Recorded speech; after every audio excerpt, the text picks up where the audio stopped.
I would love to have dinner with Ace Ventura, but I just feel like I have so many questions for Tommy Shelby that I need answered. And that's my show right now that I'm obsessed with. So that's the only possible answer I could think of. The OHP Uncut Podcast with Cannon. How are you today, man? I'm great. I woke up in Hawaii, so no complaints. Oh, nice. What are you doing there? I'm just shooting a show here called Doogie Kame Aloha, and I'm having an amazing time, and I don't think I'm ever going to work anywhere this cool ever again, so I'm just living it. Where in Hawaii are you? I'm in Oahu, so I'm staying in Waikiki, which is like, I guess, a section of Honolulu. So it looks like a city outside my window. There's big buildings and whatnot. Yeah, man. I love Hawaii. That's awesome. How much of your day is work then, and how much do you have so you can go like have fun? I honestly think it's probably been half and half since I've been up here, 50% of the days on, 50% of the days off. I've shot out this episode though, so I have the rest of the week to do nothing, but I don't know if you can tell or hear it in my voice, but I'm very sick right now. So I think that this week will just be spent in bed, resting and trying to get better. Well, thanks for taking the time to join us, even though you're not feeling good, man. I appreciate that. Oh, good. No, of course. I mean, I get to do it from inside, so it's all good. I was, on TikTok the other day and I saw this TikTok you posted and I was like, wow, that's really nice to see someone being positive. People can be so damn negative. But this said, sitting at the airport, realizing I have the exact life I've always dreamed of. Yeah, that was. Tell me about that moment in your mind. What were you thinking about? I mean, that was a very emotional couple days and week for me, shall I say. That was the flight going from New York, where I was promoting Zombies with Meg, to LA, where the next day was going to be our movie premiere. And I was very overwhelmed with love at that premiere. And this was even before this happened, though. I was just sort of sitting in the airport, realizing I'm going from Hawaii to New York to LA to Vancouver to Toronto to be shooting all these amazing things. And just to see, even before Zombies 3 came out, just all the love the Zombies franchise was getting was very emotional. And also just to know that I'm doing it all with, one of my best friends ever, Meg. It was just taking that step back and looking at it was very emotional for me. There's not very many times where you actually get to see it in front of your eyes. You just feel it, but it's when you're doing those things like those interviews where you see everybody come to you and it's cool. You get to actually see it in front of your face and it becomes very real and is very overwhelming in the best way. So that's what that TikTok was about. Sorry for that long spiel. I wanted the spiel. That's great. I wanted to get inside your head and kind of figure out where you were. I love it. This is the life you've always dreamed of, but you've been doing it since you're like 6? I mean, do you remember a time when you weren't an actor? Ever since I would say 6 years old, I started to do musical theater at my school, and I absolutely loved that. I mean, that's my true passion is theater. But then when I booked Zombies when I was around 16, that's when I started doing it professionally. And, even after Zombies, it's just human nature. I just wanted to do more. I wanted to get to a new place. I wanted to do more things, whether that was another Zombies movie or something else. But I guess this week and this month really has given me a lot of time to reflect and just see how far I've come professionally and how I've cultivated my career. And I think just seeing that has been, it's been crazy. I keep saying overwhelming, but that is really the only word I have for it because I never imagined that I would be in this place at this age. So I'm just truly grateful. You've worked your butt off to get where you are. People don't see maybe some of the struggle that you deal with as an actor. You deal with rejection. I mean, it's just part of the job. So for people that are starting that are maybe discouraged or going through those, rejections that are inevitable, talk about one of the times when you felt like you were rejected or there was a time one of the times, many times. Is there a time that stands out? I mean, they tell you that this happens, but I don't think if it wasn't for my mom, who's also an actress and she knows the industry so well, I don't know if I'd still be doing this because I really get down on myself, especially after doing something like Zombies, where you just skyrocket and you feel like you're at the top of your game. It's a little bit surprising when after you're going out on countless auditions and, you might not even get a call back. And that really hits you. And you can't take it personally because there's so many different puzzle pieces that these casting directors and people are working with. You know, maybe you're just too tall, you know, maybe you look too similar to somebody else, you know what I mean? And that's sort of what I tell myself, and it's whatever, it's not who, you know, my performance, it just didn't work out. But honestly, you told me to think of one instance. I feel like so many auditions that I get super attached to, and I'll feel like, oh, I'm so perfect for this role. And then when it doesn't fall through, just like any other thing, it just hurts a little bit more because you attached a little bit more of yourself to it. Yeah, and you got yourself all psyched up for it. Yeah, totally. Oh my God. There were, you know, I just auditioned for Grease. And I auditioned for, they're making 2 Greases, I think. I'm not sure. A TV show and a movie. And I auditioned for both of them. And I was so excited. I love Grease. I did Grease growing up. It seems like the perfect thing for you. Absolutely. Dude, I got the hair and everything. But you know, that didn't end up working out. And I'm sure whoever is doing that is amazing. And then I booked Prom Pact, which I did, which I think the cast of Prom Pact and the cast of Grease, we were staying together in the same hotel in Vancouver. Like it all works out the way it needs to work out. It's a perfect storm. My mom mentions the perfect storm a lot, which is true. How hard is it not to take it personally though, man? And how do you get around that in your mind? A lot of times in the past, casting agents and directors have been nice enough to, you know, email me or write me and just say, you did an amazing job, but we're going this direction. That always helps. It's not always the case that happens, but I think it's just reminding yourself that it's not that you're necessarily bad or good. You're just not the right puzzle piece for this fit, you know, and you will fit somewhere else perfectly. It feels like me in every relationship I've ever been in, to be honest with you. That is hilarious. Oh my God. Dude, so many people are tweeting in questions, and a lot of them along these lines. Do you have any advice on how to become an actor? It's my dream job, and I'm going to college and university for performing arts. College and university, both. That's pretty serious. Cool. Do you have any advice? I mean, the number one thing that it seems like this person already has down is you really have to check in with yourself. Is this really what you want to do first? Do you just want to be famous, or are you really into the craft of acting? And I think once you establish that it's really what you want to do, because if it's not what you want to do, it's never going to happen, because you really do have to love it and you have to be willing to put in the hours. It's super fun, but it's super hard work. And I think that something for me is just, I think that after going to NYU, some of the best piece of advice I ever got was one of my teachers, Andy Schneeflock. He told me, you must be interested, not interesting. So instead of getting on the stage and trying to make everybody laugh or whatever with your scene partner, it's much more important to listen to what they're having to say. I noticed that when I was doing a scene one time with my friend, I was just trying to make the audience laugh. I was trying to get a reaction from them. And my teacher was like, you're doing too much. You're not listening to your partner. You're not interested in your partner. You're trying to be interesting to us.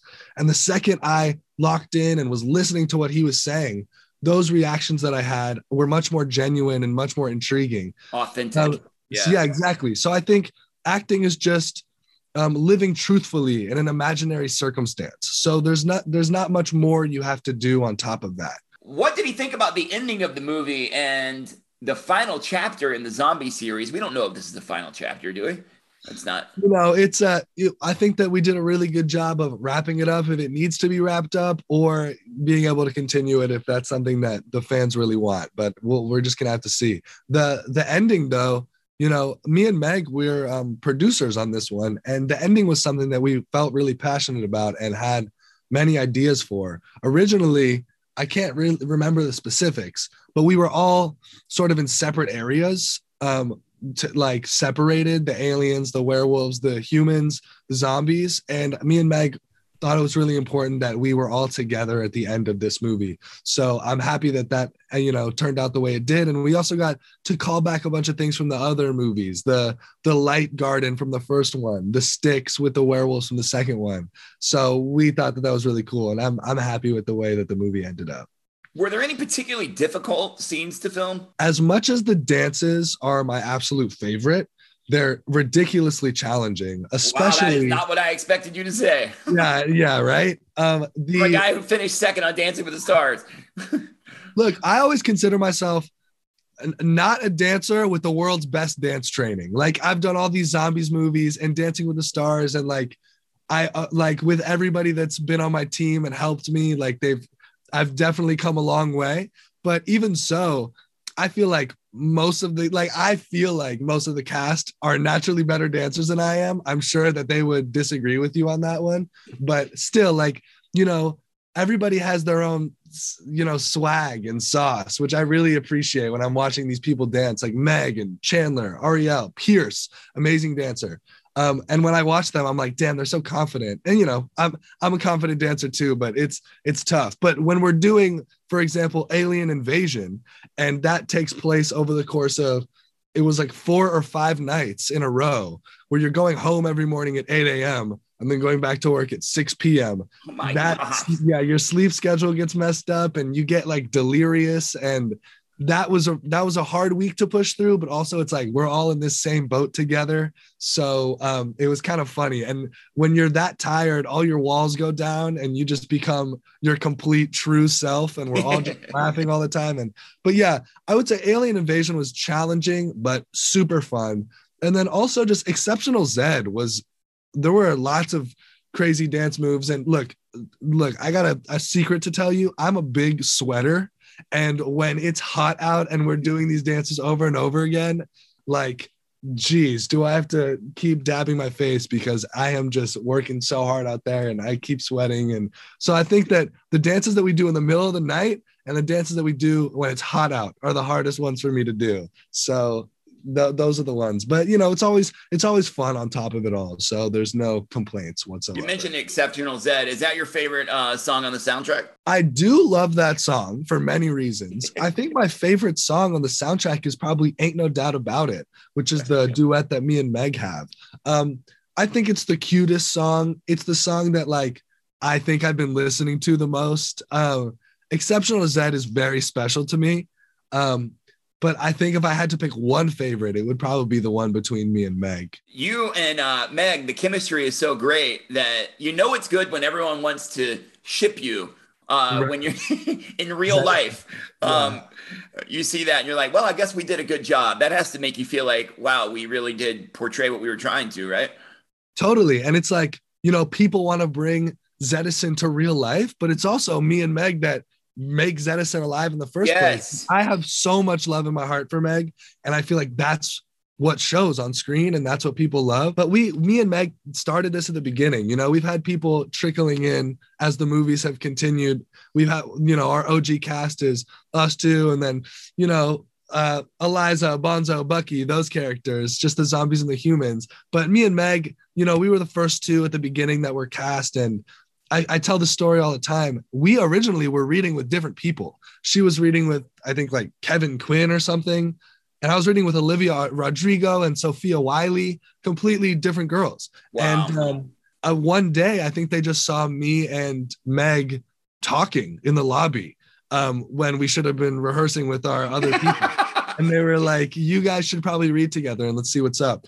And I only read with Meg like a couple times, whereas I read with other girls many more times. And when they saw me and Meg together, the decision became clear to them. And we had one final audition where we sang like Frozen or something, Love is an Open Door. And I think they saw our chemistry there, and then they pulled the trigger, which I'm very grateful for. How was your experience with Olivia Rodrigo, by the way? Now that everyone's heard that name come up in this conversation, they're going to want to know how that went down.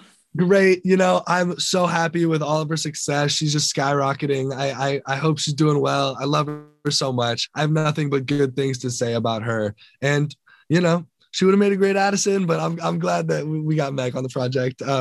You know, she's great. I had a great time reading with her, and I'd like to see her soon. I'd love to catch up with her and see what's up. She's got a super big heart. I love her to death. Jay in his Z3 era says, if you could star in a film with any actor, dead or alive, who would it be and why?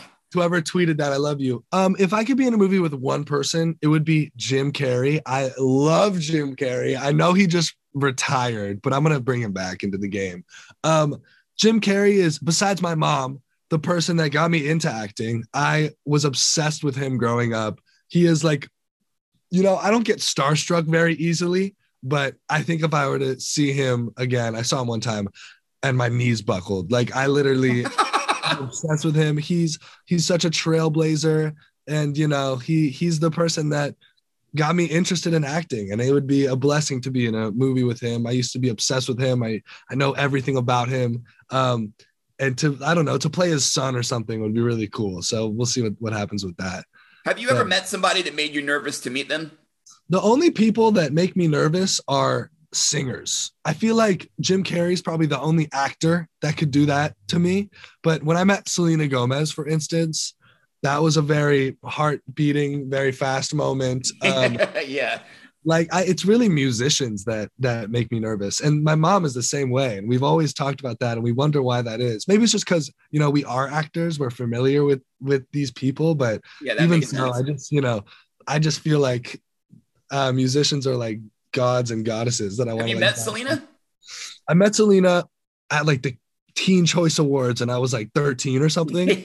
Would love to meet her again. I think we'd hit it off. You know, we're part of the Disney fam together, so we have that to bond on. The same person asked, does he still want to go behind the camera as a film as a director? Is that something you want to do? Absolutely. You know, I wanted to be a director before actor, and I just sort of thought to myself, and I was like, you can't really be a 12-year-old director in this industry, but you can get your foot in the door as a 12-year-old actor. So I think that for me, the way that I want to get there is through acting. And personally, I'm not rushing it at all. And knowing that opportunity will present itself whenever it's meant to has given me a lot of peace. And I know that eventually I'll step into the director's shoes, but I'm loving my life right now. I'm loving acting. It's definitely a life goal to do that. The question is just when. But, you know, we'll see how that all unfolds. You know, I was a producer on Zombies 3, which I feel like is a step in that direction, having something to say behind the camera. But I absolutely love directing. I loved directing growing up, like just making little movies on my like camcorder because I love telling my friends what to do and bossing them around. But I also, you know, love having that creative say, you know, and structuring the movie. As an actor, I've noticed the biggest difference between on stage and film acting is on stage, the production belongs to the actors. You know, everyone's watching you real time, and whatever you do is what's going to be perceived. Yeah, but when you're shooting a movie, you know, you do 10 takes of whatever, and then the director picks which one, and they align it however they want it to be. They could, you know, even make you say something that you didn't say if they really wanted that to happen. That usually doesn't happen, but it's really in the hands of the director. So it would be really cool to be able to experience that side of things. And what about your role as producer on Zombies 3? What did you do in that role? What exactly is required of you as a producer? So me and Meg, when I guess signing our contracts for this third one, we both kind of knew that it was important that we had more creative say on this one. Not that they weren't collaborative with us on the first two. It's just that at this point, you know, I hate to say this and people are probably going to fight me on it, but I feel like me and Meg are the two people in the world that care the most about this movie, you know? And we know of course, Disney knows what the kids are looking for, but we also have a pretty good idea of it as well. And when we got the first script, it's very similar to what the movie ended up being. But there were literally just a couple things that me and Meg were like, we think the kids would love it if this, and it's important to us if that. And like one of the things that I think Meg suggested and ended up in the movie is when me and her are leaving each other for the first time. I don't want to spoil too much. Watch the movie, but it's out now, so I can say whatever I want. But when we're leaving each other, we originally didn't say I love you. And I was like, I think we agreed that this was a very pivotal moment in the movie and the franchise for us to express that to each other. And I think it worked out great. Like I said earlier in this interview, the ending song was very different than what it is now. We suggested that we were all together at the end of this movie as a cast, and we brought back a lot of these, you know, old things from the Zombies 1 and 2 that ended up working out. And just the biggest thing for me as a producer is a lot of the times when you get to whatever it is you're shooting, it's not what you really expected. The set is a little bit different. Maybe we're dancing, we don't have as much time to get here, or we have to change a line because it doesn't work with where we are. And as a producer, I had a much bigger say in what we changed those things to, whether that was a dance move or a little line or something. I remember on Zombies 2, you know, when I think it's like me and James and Kylie and Carla are pulling up to the werewolf den. If things weren't working out, and I think we just cut that scene. And if I had been a producer, we might have been able to, you know, come up with something that might have worked. But I'm very happy that it worked out this way. And I feel like me and Meg definitely made our mark on this movie. And I think that that's why I've been so emotional about it, is because I'm attached to it in a completely different way now. It sounds like a really fun role for you and a really fun set to be on, very collaborative and fun. There were so many things going on. Didn't Kylie like have a baby while filming, and she like brought the baby on set? She totally had a baby while filming. I think that I don't know if she ended up bringing the baby to set. The baby was at the premiere, and the baby was at when we did Magic Quest in Florida. But the way that Disney adjusted to her not being able to be there, I think is genius. Yeah, and it's crazy. I just want, you have to watch the movie to see that. Those days, you asked me what the hardest thing was. It was working with the robot Eliza, because it was kind of look, no offense to the people that created Robot Eliza. It's an amazing creature, but it's kind of a janky piece of equipment. And those takes, you know, we had to do maybe like 40 takes on some of those, because you know, it would get jammed or it wouldn't turn all the way. And we really had to be patient with the robot Eliza. So Kylie, if you're listening, you're welcome. You've just crushed some geeky engineer's life by saying that. No, he knows how amazing he did. We talked to him about it on set. It was 2 guys actually, but there was only one. They didn't build 2. So we had to take very good care of this robot. Which we did. Well, I love your passion and enthusiasm, man. Zombies 3 on Disney. If the audience reaction is any indication, this is not going to be the last one. We'll have to see. That's up for Disney to decide. You have time to answer 5 random ass questions? I totally have time to answer 5 random ass questions. Let's get it then. Number 5. What is the last song you turned up really loud? The last song that I played really loud, besides Ain't No Doubt About It from Zombies 3, it's a song called Daydream. It's kind of emo, but I was watching America's Got Talent, and the girl that got this golden buzzer, she made me cry. It was just with this song. So I downloaded the song on Spotify, and I've been listening to it, and it's amazing. So Daydream. It's really good though. And I think she's from Hawaii. Lily Mayola. That's her name. She has to be from Hawaii. That sounds very Hawaii. Yeah. So I've just been vibing to that while I'm in Hawaii too. So that's that song. Who's your biggest role model? I think my biggest real life role model is my mom. She has taught me everything, and I would definitely not be where I am today without her.